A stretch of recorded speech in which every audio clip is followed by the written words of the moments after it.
के बीच इन्हें जेपी गोलंबर से हटा दिया गया है।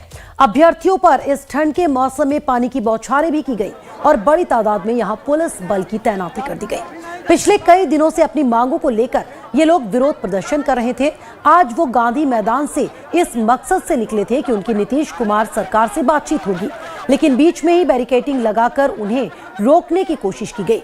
कैंडिडेट्स रुके नहीं और वो बैरिकेडिंग को तोड़ते हुए आगे बढ़ते रहे। आखिर में जब वो जेपी गोलंबर पहुंचे तो पुलिस ने उन पर पानी की बौछार कर दी।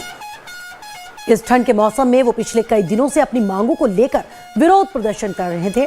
अभ्यर्थियों के हाथों में तिरंगा देखा जा सकता है। इस बीच उन पर पुलिस ने डंडे बरसाए और फिर उन्हें दूर तक खदेड़कर सड़क खाली करा दी।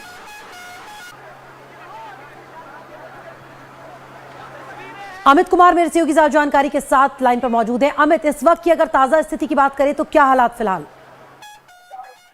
देखिए, पिछले 4 घंटे से जो तमाम जो अभ्यर्थी वहाँ जमे हुए थे, जो गांधी मैदान का जो जेपी चौक था वो अब खाली करा लिया गया, लेकिन पुलिस बल अब भी मौजूद है क्योंकि सैकड़ों की संख्या में पुलिस अभी वहाँ मौजूद है। लेकिन लोगों को तितर बितर कर दिया गया है, लाठियां चटकाई गई, वाटर कैनन का प्रयोग किया गया, मतलब किसी तरीके से बल प्रयोग करके जो भीड़ थी, हजारों की संख्या में जो वहाँ पे अभ्यर्थी जमे हुए थे शाम के 4 बजे से, उन सारे अभ्यर्थियों को खदेड़ कर कुछ लोगों को गिरफ्तार किया गया, कुछ लोगों को पीटा गया।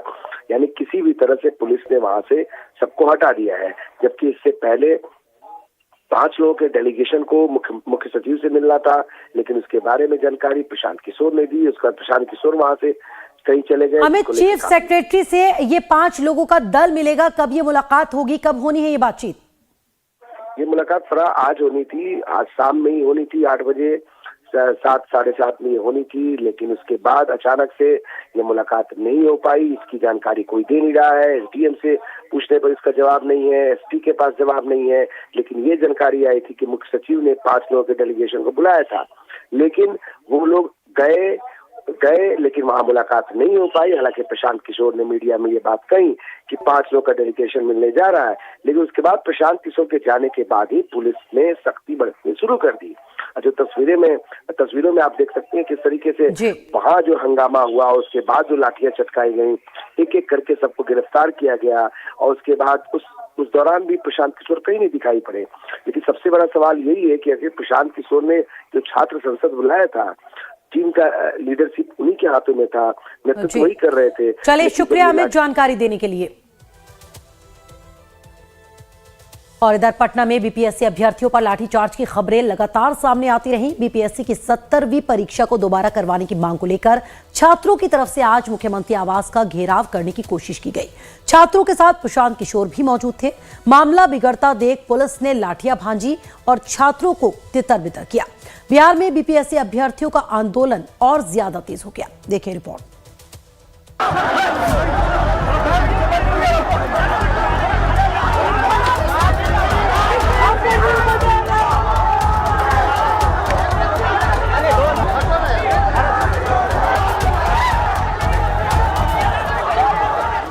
पटना में आज जमकर बवाल हुआ। फ्रेजर रोड का इलाका प्रदर्शनकारी छात्रों और पुलिस के बीच में जंग का मैदान बन गया। सरकार की तरफ से कोई सुनवाई नहीं हुई तो 13 दिन लगातार धरने पर बैठे छात्रों का धैर्य जवाब दे गया। अभ्यर्थियों की तरफ से मुख्यमंत्री आवास का घेराव करने की कोशिश की गई, लेकिन इस दौरान मामला बिगड़ गया। पुलिस ने प्रदर्शनकारी छात्रों को रोकने की कोशिश की और बैरिकेडिंग लगा दी। इस दौरान छात्रों का प्रदर्शन उग्र हो गया और बैरिकेडिंग तोड़ दी। छात्रों के गुटों को पुलिस ने लाठीचार्ज कर तितर-बितर किया। इस दौरान पटना के सड़कों पर काफी देर तक बवाल मचता रहा। छात्र सीएम आवास की तरफ बढ़ने की कोशिश करते रहे तो पुलिस उन्हें रोकती रही और आखिर में लाठीचार्ज करना पड़ा। हालांकि इसके बाद भी मामला शांत नहीं हुआ। अभ्यर्थियों को लीड कर रहे जनसुराज पार्टी के अध्यक्ष प्रशांत किशोर को भी कुछ देर के लिए पुलिस ने हिरासत में लिया। प्रशांत किशोर की तरफ से कहा गया कि मुख्य सचिव से 5 छात्रों के डेलीगेशन से बातचीत का आश्वासन मिला है, फिर भी अगर बात नहीं मानी जाती है तो आगे की रणनीति पर अगले दिन विचार किया जाएगा। सरकार इस बात पर तैयार हो गई है कि 5 सदस्यीय जो विद्यार्थियों की समिति है वो अभी इसी वक्त चीफ सेक्रेटरी से जाकर बात करेंगे, ताकि विद्यार्थियों की जो समस्या है, जो इनके मांगे हैं, इस पर कोई ना कोई निर्णय लिया जा सके। अगर चीफ सेक्रेटरी से बातचीत के बाद छात्र या छात्र संगठन बीपीएससी अभ्यर्थी अगर उनको संतुष्टि नहीं होगी तो फिर कल सुबह छात्रों के साथ बैठकर आगे के आंदोलन के आगे के कार्रवाई पर निर्णय लिया जाएगा। अभी मैं सभी छात्रों से अनुरोध करूंगा कि आप 2-3 घंटे से आज आपने पूरे आधा दिन आधे दिन से आप लोग संघर्ष हम कर रहे थे, मैं भी उसमें शामिल था। उसका ये परिणाम है कि पहली बार मुख्य सचिव सरकार के, जो मुख्यमंत्री के बाद सबसे बड़ा पदाधिकारी है, और अरे भाई 13 दिन से तो कोई नहीं मिला था ना, आज आपको मिल रहे हैं, अभी मिल रहे हैं। इससे पहले रविवार सुबह से ही गांधी मैदान के गेट नंबर 10 पर अभ्यर्थियों की भीड़ इकट्ठा हो गई। री एग्जाम के मांग को लेकर पटना में बीपीएससी अभ्यर्थियों ने जमकर विरोध प्रदर्शन किया। छात्र छात्राओं के प्रदर्शन ने इतना उग्र रूप धारण कर लिया कि प्रशांत किशोर के बयान के बाद भी छात्र आंदोलन की जगह से हटने को तैयार नहीं दिखे। हालांकि लाइव टाइम से बातचीत करते हुए जेडीयू प्रवक्ता नीरज कुमार ने कहा कि छात्रों के मामले को सुना जाएगा, लेकिन कुछ लोग इसमें राजनीति कर रहे हैं। प्रशांत किशोर जी दुनिया भर में घूमते हैं तो क्यों नहीं एविडेंस दे रहे? आर्थिक अपराध इकाई जाए बगल में 8544428404 व्हाट्सएप नंबर है, जारी किया आर्थिक अपराध इकाई ने। ईमेल आईडी जब पूछताछ भी किया जा रहा है, कोई एविडेंस नहीं दे रहे, परीक्षा कैंसिल कर दीजिए। इसलिए कि लोगों को बर्दाश्त नहीं हो रहा है कि आंगनबाड़ी सेविका का बेटा टॉपर बन रहा है। नहीं नीरज जी, लेकिन समाधान कैसे निकलेगा सर? पुलिस वहां पर रोक रही है, उग्र होते जा रहे हैं। इसके पहले भी तस्वीरें देखी गई थी। समाधान चाहिए। अब कोई राजभवन में चला जाए, कोई दिल्ली में प्रदर्शन हो, प्रधानमंत्री के कार्यालय में चला जाए, ये गुंडागर्दी है ना। इसी बीच छात्रों के प्रदर्शन को देखते हुए मुख्यमंत्री आवास की सुरक्षा बढ़ा दी गई है। साथ ही डाक बंगला चौराहे पर भी बड़ी संख्या में पुलिस की तैनाती कर दी गई। बीपीएससी 70वीं परीक्षा की पीटी को रद्द करने की मांग को लेकर सैकड़ों अभ्यर्थी पटना के गर्दनी बाग धरना स्थल पर धरने पर बैठे हैं। पटना से अमित कुमार सिंह, लाइव टाइम्स।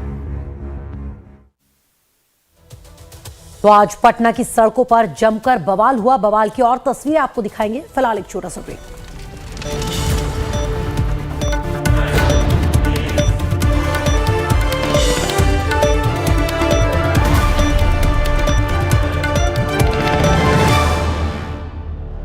उत्तर प्रदेश के माननीय मुख्यमंत्री योगी आदित्यनाथ के अथक प्रयास, दूरदर्शी सोच और सनातन धर्म के प्रति उनकी अटूट आस्था प्रयागराज महाकुंभ 2025 के जरिए मूर्त रूप लेती दिखाई दे रही है। महाकुंभ में इस बार कुल 7 लेयर की सुरक्षा होगी।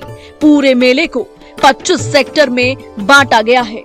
महाकुंभ में इस बार कुल 40,000 सुरक्षा कर्मी तैनात रहेंगे। महाकुंभ में आसमान से 20 ड्रोन के जरिए तो निगरानी होगी ही, पानी के अंदर भी सुरक्षा व्यवस्था की गई है। अंडर वाटर सेफ्टी के लिए पहली बार नदी के अंदर 8 किलोमीटर तक डीप बैरिकेडिंग की जाएगी। महाकुंभ में इस बार 40 करोड़ श्रद्धालुओं के जुटने का अनुमान है। ऐसे में सरकार की पूरी कोशिश है कि महाकुंभ में आने वाले श्रद्धालुओं की सुरक्षा में कोई चूक न हो।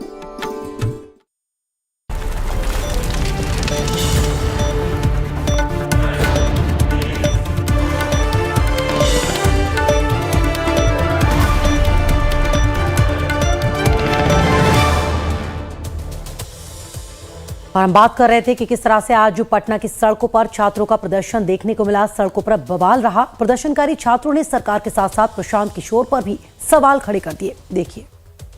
पटना पुलिस हमारे साथियों को हत्या करने से पूरी तरह पिटा है, बेहोश हो चुके हैं। हम लोग को पानी का प्रयोग किया गया है, उनको ये बता देना चाहते हैं कि हम लोग नहीं झुकेंगे, नहीं झुकेंगे, हम लड़ते रहेंगे। संगा मेरा नाम है। शांतिपूर्ण प्रदर्शन कर रहे थे, शांतिपूर्ण प्रदर्शन कर रहे थे, एकदम बैठे हुए थे यहाँ पर लगातार। बहुत पूरा पैर फ्रैक्चर कर दिया। क्या लाठियों से पीटा गया? बहुत ज्यादा, महिला और पुरुष दोनों के द्वारा पीटा गया। आप लोग क्या शांतिपूर्ण कर रहे थे? आपका फ्रैक्चर हुआ है, फ्रैक्चर हुआ है। साहब कोई नेता किसी छात्रों के साथ सिर्फ राजनीति हुई है। शांति क्या कहे? कोई नेता खड़े नहीं होता साहब, किसी का नाम मत लीजिए। उन्होंने निकल किया, वो क्यों निकल? सब सिर्फ राजनीति करते, हमको हॉस्पिटल पहुंचवा दीजिए। क्या मांग अभी भी रहेगी? ऐसा होता, हम लोग जानवर है, बताइए, बैठ करके हम लोग मांग कर रहे हैं। 12 दिन से भूखे प्यासे, आज भी हम खाना नहीं खाया है। सिर्फ शर्ट पहने हुए, ठंडा लग रहा है, पानी का बौछार मारा है। यह अन्याय है पूरी तरह से। और जब तक री एग्जाम नहीं होगा, इस पानी के बौछार से हम लोग डरने वाले नहीं है। सुनिएगा, एकदम शांति। हम लोग छात्र है, एजुकेटेड पर्सन है। ऐसे नहीं, कोई उग्र आंदोलन नहीं कर रहे। बैठ करके हम लोग अपना मांग कर रहे हैं और उनका डेलीगेट आकर